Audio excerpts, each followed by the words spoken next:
ओम सत्यमेव जयते। एक भाई ने प्रश्न पूछा है कि हमें क्रोध से कैसे बचना चाहिए, कैसे क्रोध में हमें हमारे से इतने इतने बड़े गलत काम हो जाते हैं, और जब क्रोध ठंडा होता है, क्रोध चला जाता है, तो बाद में हम पछताते हैं, हमको बहुत पछतावा होता है। इसलिए उस भाई ने क्रोध से बचने के उपाय पूछे हैं। आज हम इस क्रोध से बचने के, क्रोध के क्या नुकसान है और क्या इसके उपाय हैं, इसके बारे में ही आज अपनी सारी बात करेंगे। पहली बात तो ये है कि क्रोध एक अग्नि है। ये वो अग्नि है जो सबसे पहले हमें ही जलाती है। दूसरे को ये जलाए या ना जलाए, हमको तो ये जलाती ही जलाती है। जैसे माचिस की एक तीली दूसरे को जलाने के लिए पहले अपने आप को जलाती है, ऐसे ही ये क्रोध की अग्नि पहले हमें जलाती है, फिर दूसरे को। नंबर 2, क्रोध हमारे अंदर ऐसे हमारे दिमाग में ऐसे हार्मोन्स, ऐसे रासायनिक तत्व पैदा कर देता है जो हमारी मानसिक बीमारियों का कारण बनते हैं। नंबर 3, ये हमारे बीपी को, ब्लड प्रेशर को हाई करता है, जो सभी बीमारियों की जड़ है। नंबर 3,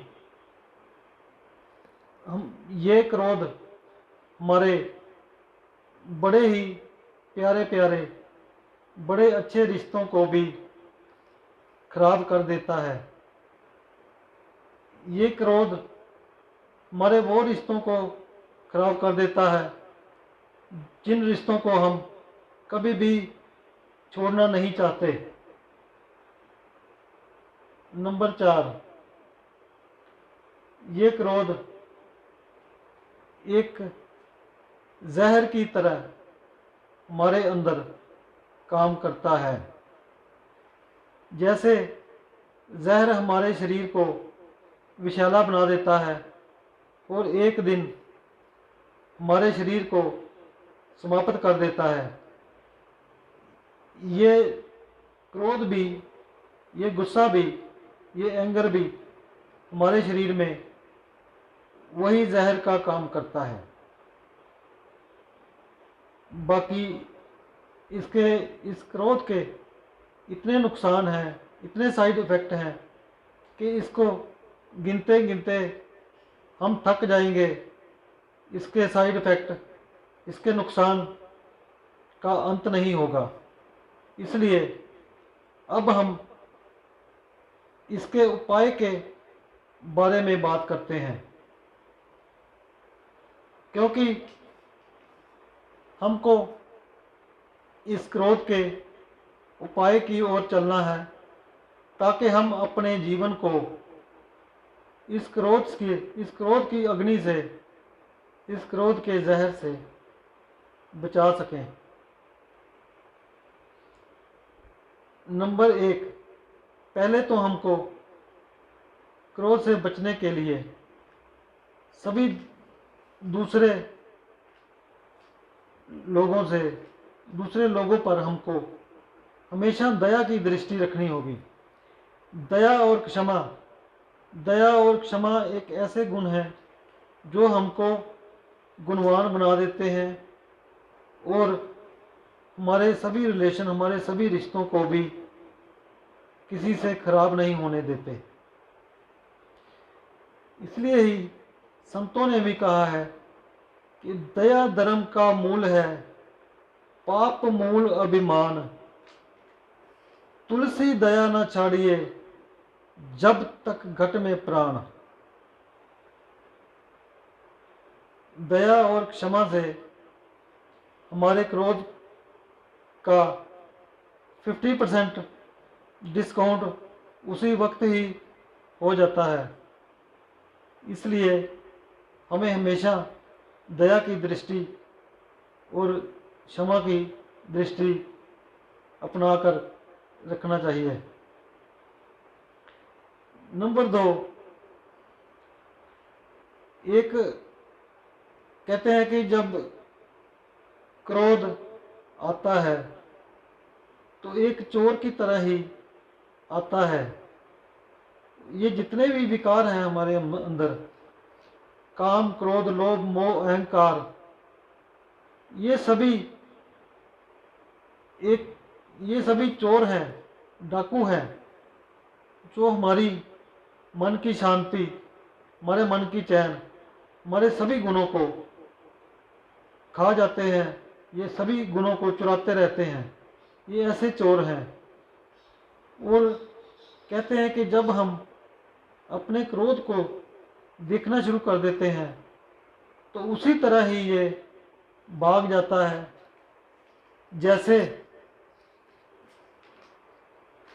जैसे किसी चोर को हम देखते हैं तो वो चोर देखते ही देखते भाग जाता है। ऐसे ही मुझे एक बहुत अच्छी बात याद आ रही है। एक बार एक शिष्य अपने गुरु के पास गया और अपने गुरु को कहने लगा कि गुरुजी, मुझे गुस्सा बहुत आता है, मुझे क्रोध बहुत आता है, इससे बचने का मुझे कोई उपाय बताइए। तो गुरुजी ने कहा, तू ऐसे करना, जा, आज के बाद जब भी तुमको गुस्सा आए, जब भी तुमको क्रोध आए, तो उसको आत्मदृष्टि से देखना और अपने मन ही मन ये कहना कि मैं इसका इस्तेमाल करूंगा, लेकिन आज नहीं, कल। जब ऐसा उस गुरु ने कहा तो शिष्य ने कहा कि ये फिर क्रोध मेरे को कल को फिर आएगा। गुरुजी ने कहा, जाके तू इसका इस्तेमाल करके देख, तू 1 हफ्ते के बाद आना। वो शिष्य गुरुजी की बात मान के घर चला गया। वो घर जाते ही कुछ समय के बाद जब उसको क्रोध आया तो उसी वक्त उस शिष्य को उस गुरु की बात याद आई कि उस क्रोध को देखना है और देखते ही ये कहना है कि इसका इस्तेमाल करूंगा, लेकिन आज नहीं, कल। जब उसने ऐसा किया तो वो क्रोध उसके देखते ही देखते कब तिरोहित हो गया, कब गायब हो गया, कब उसका गुस्सा चला गया, उसको पता ही नहीं चला। फिर जब भी उसको क्रोध आता तो वो ऐसे ही उसको कहता कि तुम्हारा इस्तेमाल करूंगा, आज नहीं, लेकिन कल। क्योंकि मित्रों, सज्जनों, प्रभु प्रेमियों, सत्संगियों, ये क्रोध ये क्रोध ऐसे ही धुएं की बादलों की तरह आता है और धुएं की बादलों की तरह ही चला जाता है। बस कुछ देर के लिए हमको इसको देखना है और इसके जो नुकसान बताए गए हैं उस नुकसान, उस साइड इफ़ेक्ट्स को याद रखना है। तो फिर देखते ही देखते ये क्रोध कब चला जाएगा हमको पता ही नहीं चलेगा। ये क्रोध हमारे देखने मात्र से उसी तरह भाग जाता है जैसे हम चोर को देखते हैं और चोर देखते ही देखते भाग जाता है। क्योंकि ये सभी विकार जो हमारे अंदर आते हैं ये चोर की तरह ही आते हैं, और इसको अगर ना देखा जाए तो अपना काम करके चले जाते हैं। ये हमारी, अगर इसको ना देखा जाए तो ये हमारी शांति, हमारे मन की चैन, हमारे सभी गुणों को चुरा कर चले जाते हैं। इसलिए हमको इसके आते ही इसको देखना है और इसका इस्तेमाल आज नहीं कल करना है, ऐसे ही सोचना है। उस गुरु जी की बात सुनकर उस शिष्य का क्रोध लगभग पूरा ही खत्म के करीब हो गया, और वो शिष्य गुरु जी के पास जा कर के दंडवत प्रणाम करके उनका धन्यवाद करने लगा और कहने लगा कि गुरु जी आपकी तकनीक इतनी ज़्यादा काम कर जाएगी ये मुझको नहीं लगता था, लेकिन आपकी तकनीक तो काम कर गई। अब मेरे को गुस्सा आता है, लेकिन उसको प्रकट करने से पहले ही उसको मैं देखकर भगा देता हूँ। अब मेरा गुस्सा किसी को नुकसान नहीं पहुँचाता, ना ही मेरे को कोई नुकसान पहुँचाता है। अब मैं बहुत ही कंट्रोल में आ गया हूँ गुस्से से। अब मैं गुस्से के कंट्रोल में आ गया हूँ। वो धन्यवाद करके वापस आ गया और अपने जीवन को धन्य समझकर उसने हमेशा गुरु की बात को याद रखा और अपने जीवन को नरक से स्वर्ग बनाकर उसने अपने जीवन को नरक से स्वर्ग बना लिया। तो मित्रों, ये गुस्सा हमें नरक से स्वर्ग ये गुस्सा हमको नरक में जीने में मजबूर कर देता है। और जब हम इससे निजात पाते हैं, जब इससे छुटकारा पाते हैं, तो हम अपने जीवन को सुखमयी बना लेते हैं और इससे हम अपना भी भला करते हैं और दूसरों का भी भला करते हैं। नहीं तो अगर इसको हम कंट्रोल में नहीं रखते तो फिर तो इंसान की ज़िंदगी तो मुश्किल से भरी ही रहती है। कहते हैं ज़िंदगी तो बहुत ही मुश्किल का नाम थी, इसको मैंने यूं आसान कर दिया, किसी से मांग ली माफ़ी तो किसी को माफ़ कर दिया। एक दुश्मनी है जो जब हम किसी से दुश्मनी करते हैं या रखते हैं, वो भी एक क्रोध को बढ़ाने का बहुत ही बड़ा कारण बनती है। क्योंकि जब हमारी किसी से दुश्मनी होती है तो उस दुश्मन का नाम सुनते ही हमारे अंदर क्रोध की अग्नि जलने लगती है। और इसलिए ही कहते हैं कि क्रोध से बचने के लिए हमको किसी से दुश्मनी नहीं रखनी चाहिए। अगर हमारी किसी से दुश्मनी है तो अगर हमें लगता है कि हमारी गलती के कारण ये दुश्मनी चल रही है तो हमको उससे जा कर के माफ़ी मांग लेनी चाहिए और उस दुश्मनी को समाप्त कर देना चाहिए। और अगर कोई हमारे पास माफ़ी मांगने के लिए आए तो उसको तुरंत माफ़ करके दुश्मनी को समाप्त कर देना चाहिए। किसी से दुश्मनी रखना भी क्रोध का एक बड़ा कारण है। इसलिए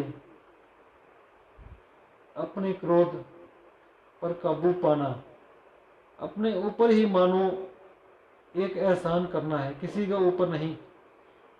हम अपने ही ऊपर एक एहसान करते हैं जब हम अपने क्रोध को कंट्रोल में करते हैं। आखिर में हमको यही समझना है कि बस क्रोध एक जहर है, क्रोध पॉइजन है।